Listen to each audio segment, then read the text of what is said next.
Assalamualaikum warahmatullahi wabarakatuh. Perkenalkan, nama saya Anisya Putriandini, Prodi Manajemen Pagi semester 4, mahasiswi Institut Bisnis Muhammadiyah Bekasi.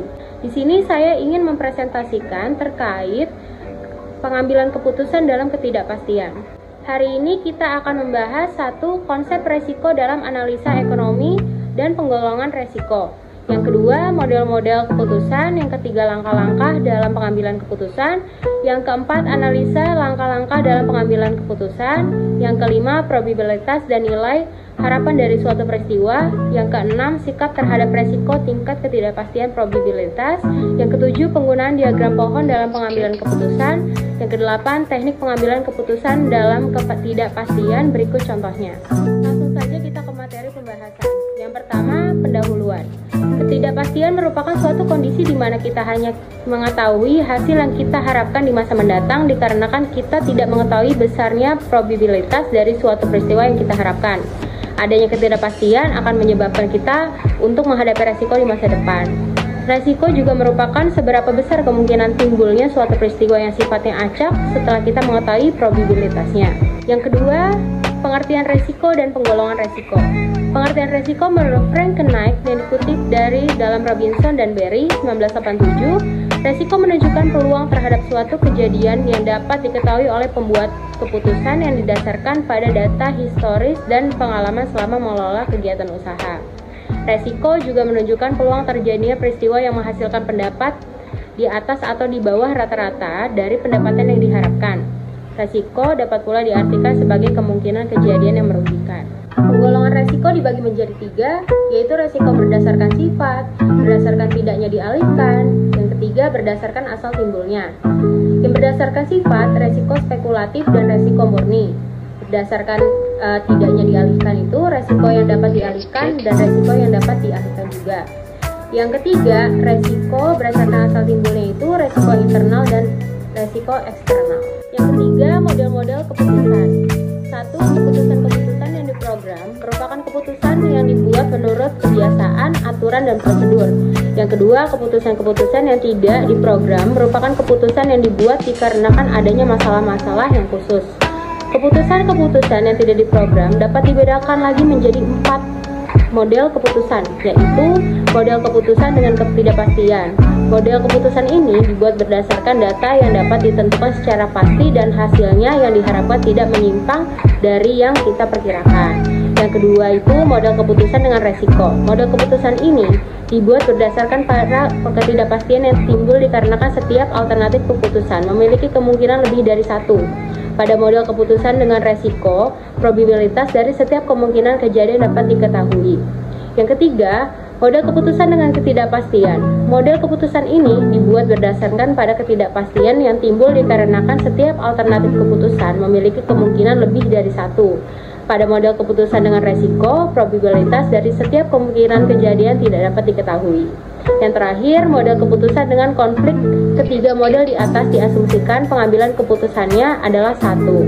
Akan tetapi, pada model keputusan dengan konflik terjadi karena pengambilan keputusannya lebih dari satu. Pembahasan keempat yaitu langkah-langkah pengambilan keputusan. Langkah-langkah pengambilan keputusan dibagi menjadi 6. Yang pertama, pembatasan masalah langkah diarahkan untuk menentukan batasan-batasan permasalahan dan keputusan yang akan kita ambil. Yang kedua, penentuan tujuan langkah diarahkan untuk menentukan tujuan dari pengambilan keputusan yang telah diambil. Yang ketiga, pencarian alternatif langkah ini diarahkan untuk menentukan beberapa alternatif keputusan yang akan diambil. Yang keempat, peramalan dampak langkah diarahkan untuk mengidentifikasi dampak yang timbul sebagai pengambilan keputusan yang telah diambil.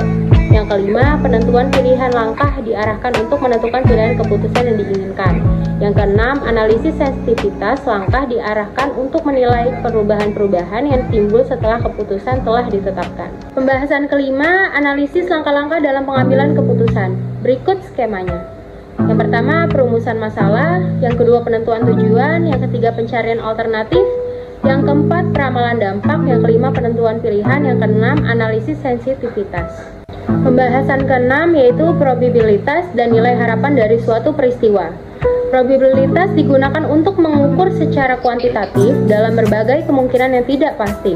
Konsep probabilitas dapat dibagi menjadi dua, yaitu probabilitas objektif dan probabilitas subjektif. Probabilitas objektif merupakan probabilitas yang didasarkan pada frekuensi probabilitas yang relatif sama dalam waktu jangka panjang. Sedangkan probabilitas subjektif merupakan probabilitas yang didasarkan pada subjektivitas penilaian orang terhadap timbulnya suatu peristiwa. Pembahasan ketujuh yaitu sikap terhadap resiko tingkat ketidakpastian probabilitas. Yang pertama ada risk averse, yaitu takut terhadap resiko. Jika income variance semakin tinggi, maka expect income akan naik juga. Yang kedua ada risk neutral, yaitu pembuatan keputusan yang netral terhadap resiko. Jika income variance semakin tinggi, maka expect income akan tetap. Yang ketiga, risk preferred, yaitu perilaku individu yang bersedia mengambil resiko. Resiko sebagai sesuatu hal yang tidak perlu dikhawatirkan. Pembahasan ke-8 yaitu penggunaan diagram pohon dalam pengambilan keputusan. Pohon keputusan analisis EPV diperlukan apabila keputusan yang dibuat mempunyai implikasi terhadap biaya dan penerimaan pada periode sekarang dan setidak-tidaknya satu periode yang akan datang. Selanjutnya, pohon keputusan akan memberikan fasilitas untuk menganalisis EPV karena alat ini akan menyebarkan dari keputusan seperti cabang pohon dan mempermudah memperhitungkan join probabilitas dan keputusan yang telah diambil. Ini adalah diagram pohon dalam pengambilan keputusan. Pembahasan ke-9 yaitu teknik pengambilan keputusan dalam ketidakpastian. Yang pertama ada teknik optimasi. Pilihan yang optimal merupakan solusi yang efektif dan efisien. Optimalisasi mencakup terminologi maksimasi output dan minimasi input atau biaya. Pemahaman atas solusi optimal ini dapat diterapkan baik pada kajian tentang perilaku produksi maupun perilaku konsumsi. Yang kedua adalah teknik analisa resiko.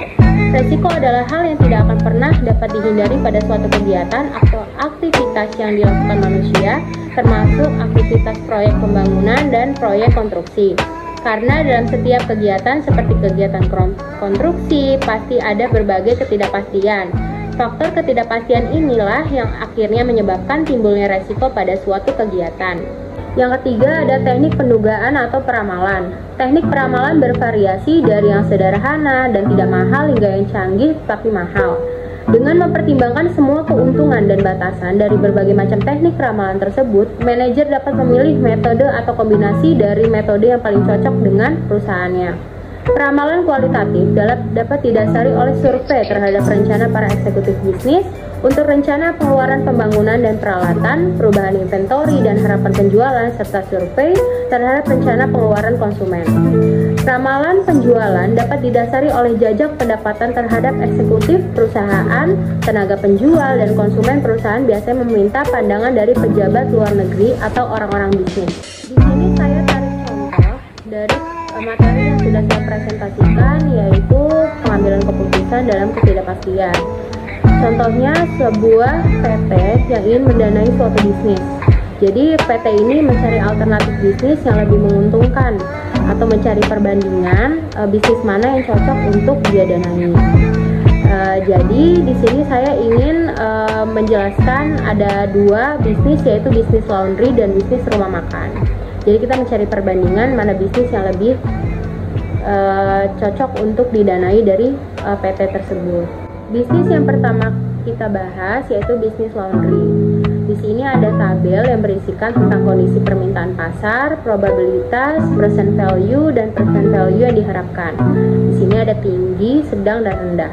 Yang tinggi probabilitasnya 0,50, present value-nya 6 juta, dan present value yang diharapkan 2,5 juta.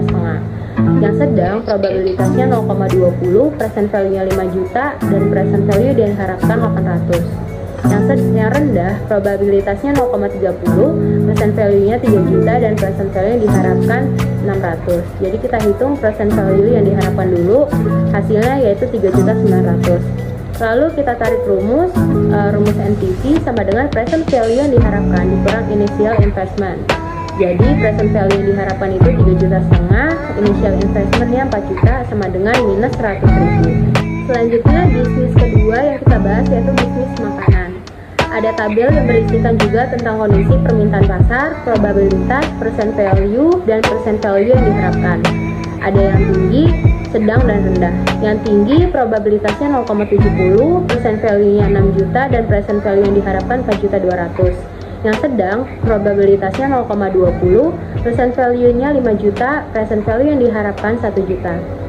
Yang rendah, probabilitasnya 0,10, present value-nya 3 juta, dan present value yang diharapkan 300.000.